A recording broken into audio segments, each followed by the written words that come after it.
بسم اللہ والصلاۃ والسلام علی رسول اللہ۔ مرزا محمد علی نے اپنے ایک ٹی وی چینل کے پروگرام کے اندر رمضان شریف میں یہ بات دھڑلے سے بیان کی کہ آپ یعنی شیعہ سنی سب ایک دوسرے کے پیچھے نماز پڑھنے کا فتویٰ دیں، جواز کا فتویٰ دیں۔ مجھے بڑی حیرانگی ہوئی کہ یہ وہ شخص ہے جو امام بخاری کے رفع دین کی روایت کو لے کر پوری دنیا میں اس نے فتنہ کھڑا کیا ہوا ہے، اور رفع دین کو پتہ نہیں کیا کچھ اس نے ثابت کیا ہے کہ یہ حق باطل میں فرق ہے، یہ ہے وہ ہے، حالانکہ رفع دین ایک فقہی مسئلہ تھا، فروعی مسئلہ ہے، لیکن اس کے باوجود اس نے رفع دین کے متعلق اتنا محاذ کھڑا کیا۔ مگر افسوس یہ ہے اس امام بخاری کو لے کر انہوں نے اتنا بڑا محاذ کھڑا کیا ان کی جزء رفع دین کو لے کر، ان کی صحیح بخاری کے حدیث لے کر، لیکن یہی امام بخاری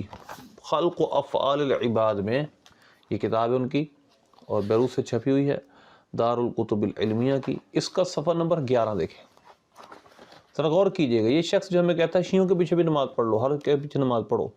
امام بخاری کا فتویٰ کیا ہے ذرا غور کیجئے گا۔ امام بخاری نے صرف رفع دین کے پوری زندگی میں کلام کیا، اور کوئی کلام نہیں کیا کہ عقیدے کے موضوع پہ ان کو کوئی کتاب نہیں ہے، ان کی عقیدے کے موضوع پہ کتاب ہے، وہ اپنا عقیدہ واضح کرتے ہیں۔ قال ابو عبداللہ فرماتے ہیں ما ابالی، مجھے کوئی فکر نہیں، صلیت خلف الجہمی العافدی، یہ آپ کو کہ اس میں کوئی برائی نہیں سمجھے، مجھے کوئی پرواہ نہیں کہ میں کسی جہمی رافضی کے پیچھے نماز پڑھوں یا کسی یہودی یا نصرانی کے پیچھے نماز پڑھوں۔ صلیت خلف الیہود والنصارى، یعنی آپ یہودی اور نصرانی کے پیچھے نماز پڑھنا اور رافضی یعنی شیعہ کے پیچھے نماز پڑھنے کو برابر سمجھتے تھے۔ اب یہ جو ہمیں دعوت دیتا ہے کہ آپ ان کے پیچھے نمازیں پڑھیں، ایک دوسرے کے پیچھے نماز پڑھنے کا فتویٰ دیں، کیوں بھائی؟ آپ کے گھر کی شریعت ہے۔ آپ جب دنیا کو کتاب و سنت کی دعوت دیتے ہیں، خود کس طرف جا رہے ہیں ہم؟ یہ کس کتاب میں لکھا ہے جو آپ بتا رہے ہیں؟ یہ دیکھیے، آپ جو بات کرتے ہیں خوارج کے پیچھے نماز، وہ تو سنداً ضعیف بات ہے۔ اب امام بخاری کیا فرماتے ہیں کہ نہ تو ان پر سلام ہے، ولا یعادون ولا یناکحون ولا یشہدون ولا تؤکل ذبائحهم، نہ تو ان کے پر سلام کیا جائے، ولا یسلم علیہم، نہ ان کی عیادت کی جائے، نہ ان کے ساتھ نکاح کیا جائے، نہ ان کے پاس حاضر ہوا جائے، نہ ان کا ذبیحہ کھایا جائے، یعنی ان کے جنازے بھی نہ پڑھے جائیں، ان کا ذبیحہ بھی نہ کھایا جائے۔ یہ امام بخاری اپنی طرف سے نہیں کہا، اس پر حدیثیں ہیں، احادیث میں یہ باتیں ہیں، یہ اس کا سمجھ لے ایک لب لباب ہے، اور بہت سی احادیث اس پر موجود۔ اب اس سے پچھلا قول دیکھیں، آپ نے فرمایا من صلی خلف من یقول القرآن مخلوق اعاد صلاتہ، سلیمان بن داؤد ہاشمی کا قول نقل کرتے ہیں امام بخاری کہ جس نے قرآن کو مخلوق ماننے والے، اور سب کا شیعوں کا مسلمہ نظریہ، اصول کافی میں واضح اس پہ وہ باتیں لکھی ہیں کہ وہ قرآن کو مخلوق مانتے، جس نے قرآن کے مخلوق ہونے کا قول کیا، اس کے پیچھے کسی نے نماز پڑھی تو اپنی نماز کا اعادہ کرے۔ بد مذہب کے پیچھے نماز پڑھنے کا حکم امام بخاری لکھ رہے ہیں۔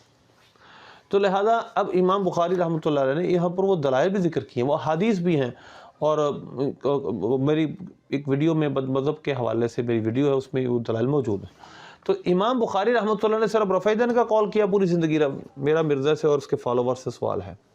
کیا امام بخاری کا یہ قول نہیں؟ آپ باقی باتوں میں رفع دین میں تو بہت ان کے پیچھے جا رہے ہیں، ان کی روایت کو بہت مان ہے، لیکن ان کا یہ عمل بھی ہے، ان کی روایتیں بھی ہیں کہ رافضیوں کے پیچھے نماز پڑھنا اور یہود و نصارہ کے پیچھے نماز پڑھنا ایک جیسا ہے، یعنی نماز نہیں ہوتی۔ اسی طرح کے اقوال الخلال جو سنہ ہے امام ابو بکر خلال کی، اس کے اندر بہت سارے اقوال لکھے، لیکن میں آپ کو ایک حدیث کی طرف لے جاتا ہوں۔ ایک شخص صحابہ کی بے ادبی کرے یا اہل بیت کی یا نبی پاک صلی اللہ علیہ وسلم کی بے ادبی کرے، کس طرح اس کے پیچھے نماز پڑھی جا سکتی ہے؟ جبکہ دیکھیے گا، ابو داؤد شریف کی حدیث ہے، حدیث نمبر 482، یہ آپ کے سامنے حدیث ہے۔ اس میں واضح طور پہ آپ دیکھ سکتے ہیں، ایک شخص نے کعبہ شریف کی طرف منہ کر کے تھوکا، بے توجہی میں، دانستہ طور پر نہیں، قصدن نہیں، ڈیلیبریٹلی نہیں، بلکہ بے توجہی میں۔ سنیے گا، قال احمد من اصحاب نبی صلی اللہ علیہ وسلم ان رجلا اما قوما، ایک شخص نے قوم کی امامت کی، فبصق فی القبلۃ ورسول اللہ صلی اللہ علیہ وسلم ينظر، اس نے قبلے کی طرف تھوکا، نبی پاک صلی اللہ علیہ وسلم اس کو دیکھ رہے تھے۔ چنانچہ فقال رسول اللہ صلی اللہ علیہ وسلم حین فرغ لا يصلی لکم، جب وہ فارغ ہوا حضور نے فرمایا یہ تمہیں نماز نہ پڑھائے۔